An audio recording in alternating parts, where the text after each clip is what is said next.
Od stycznia bieżącego roku ciągle zastanawialiśmy się nad tym, czy zaplanowany przez nas marcowy wyjazd do Słowenii dojdzie wreszcie do skutku.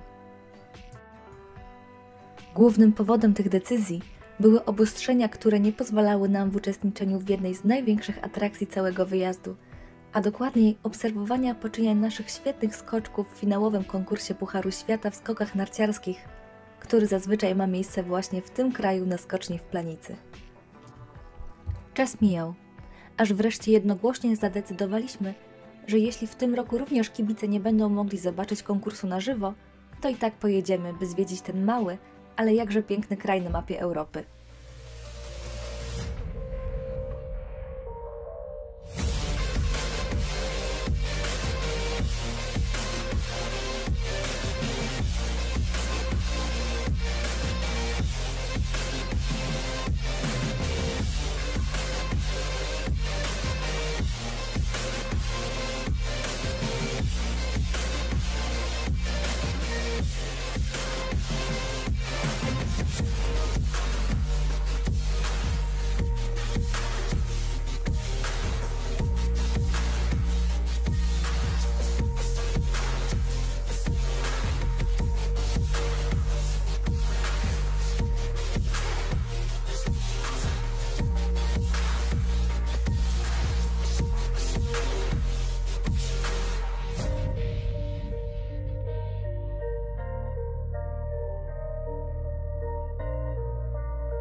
Naszą podróż zaczynamy z Warszawy około godziny 21. Zostało nam jeszcze zapakować rzeczy do busa, usiąść wygodnie i udać się w podróż w kierunku Słowenii przez czeskie Brno oraz austriacki Wiedeń. Naszym pierwszym punktem na mapie Słowenii będzie zabytkowa miejscowość Ptuj, oddalona od Polski o prawie 1000 km.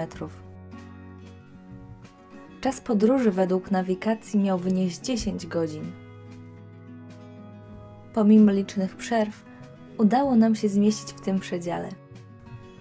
Odwiedzane miasto zaskakuje nas jednolitą zabudową, gradem wąskich przesmyków oraz licznymi drogami brukowymi. Nad Ptujem dominuje Pogórze Zamkowe, z którego rozpościera się przepiękna panorama całego miasta, w którym mamy zamiar spędzić całe przedpołudnie.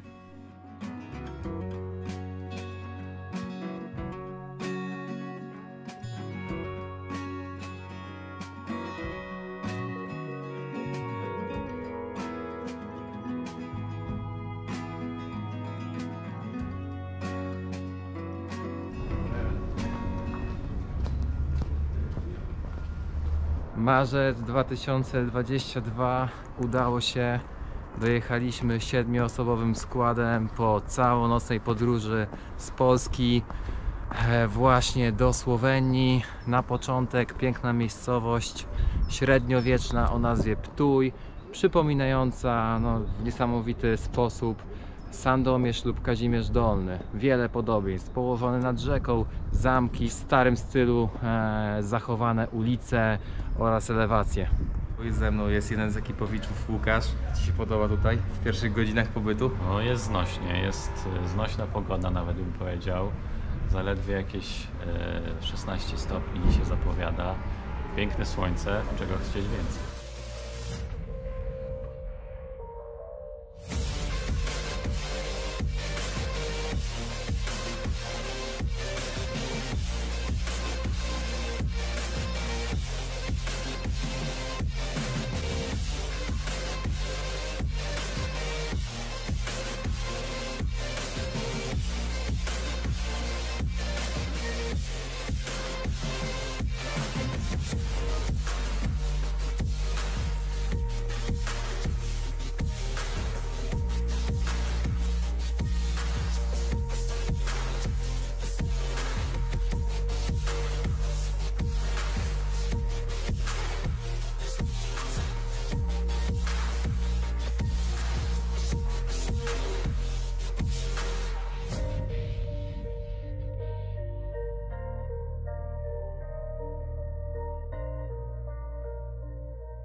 Takie wielkie bramy też są na Słowacji. W tych miejscowościach typu jakiś Wrbow czy coś. Dawaj Maciek, skala trudności 10 w skali taternickiej. Dawaj, dawaj, ty, brawo. No dobra. Ale fotomontaż. Potem jest making of. Będzie, będzie.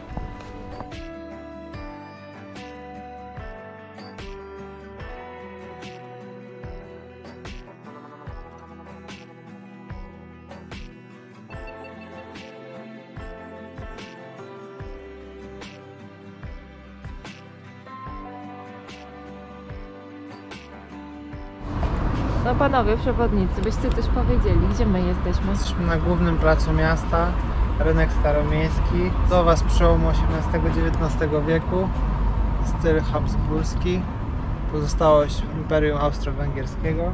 Tereny byłej Jugosławii, obecnie Słowenii. No na razie zapoznajemy się z kulturą tego kraju. Z każdym dniem będzie nam do niej coraz bliżej. Mówię Maćkowi Dominika, że ty jesteś już lepszym operatorem niż ja, bo ciebie się nikt nie wstydzi. A jak ja podchodziłem, to się wszyscy spieszyli. A jak ty podchodzisz, to normalnie się uśmiechają, się cieszą. A widzisz, no. Po prostu są przyzwyczajeni, że ja dużo nagrywam.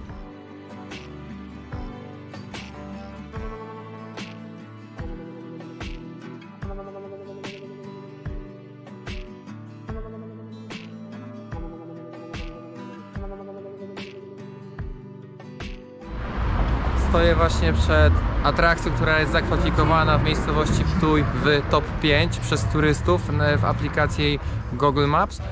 No i to jest właśnie park sosnowy, gdzie pomiędzy drzewami są umieszczone pomniki i ławeczki oraz alejki. Wydaje mi się, że troszeczkę lepiej można byłoby o to zadbać. Ej dobra, co tam jest za tym murem?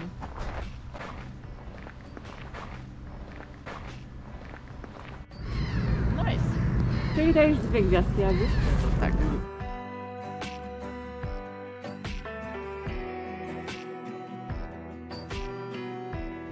Opuszczamy pierwszą miejscowość, którą odwiedziliśmy w Słowenii. Przypomnę, nazywa się Ptuj.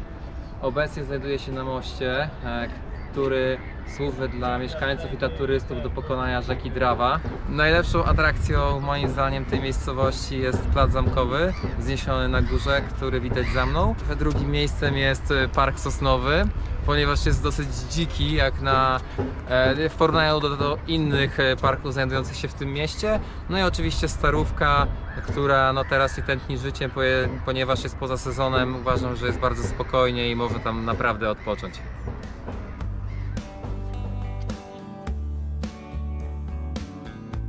Po zjedzonym przesmacznym posiłku i po bardzo powolnym zwiedzaniu miasta musimy już opuścić Ptuj, czyli słoweński odpowiednik naszego rodzimego Kazimierza Dolnego. Teraz czeka nas prawie 3-godzinna podróż w kierunku Triglavskiego Parku Narodowego, w którym mamy zamiar podziwiać zachód słońca nad brzegiem największego jeziora w całej Słowenii o nazwie Bohinj. Pomimo późnej godziny martwi nas mała liczba miejsc parkingowych udostępnionych nieopodal jeziora. Udaje nam się jednak zaparkować dopiero przy starym kamiennym moście od strony kościoła. Żwawo wychodzimy z busa i udajemy się na pobliską plażę.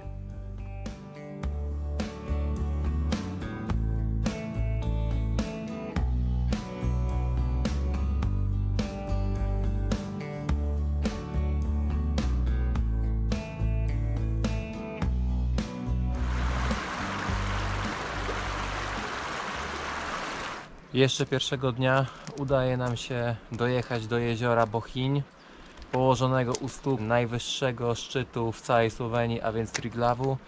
W tym miejscu również rozpoczyna się Triglavski Park Narodowy, a na jeziorze mnóstwo kajakarzy. To miejsce wygląda przepięknie, jak z bajki.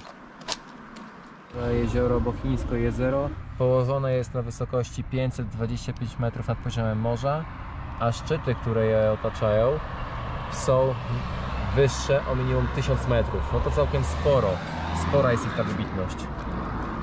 Przykład w terenie.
była to ostatnia zaplanowana atrakcja na dzisiejszy dzień.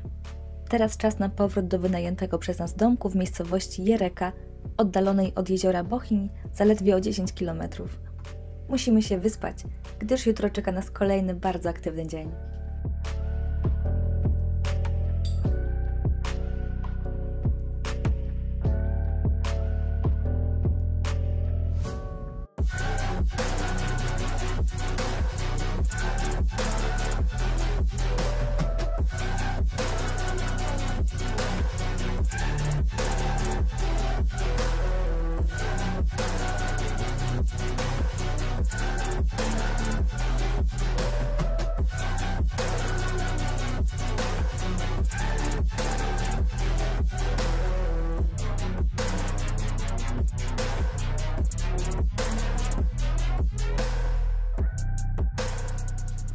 My nie bierzemy udziału w tym projekcie.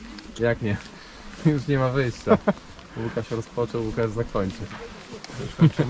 Finish, Łukasz, finish.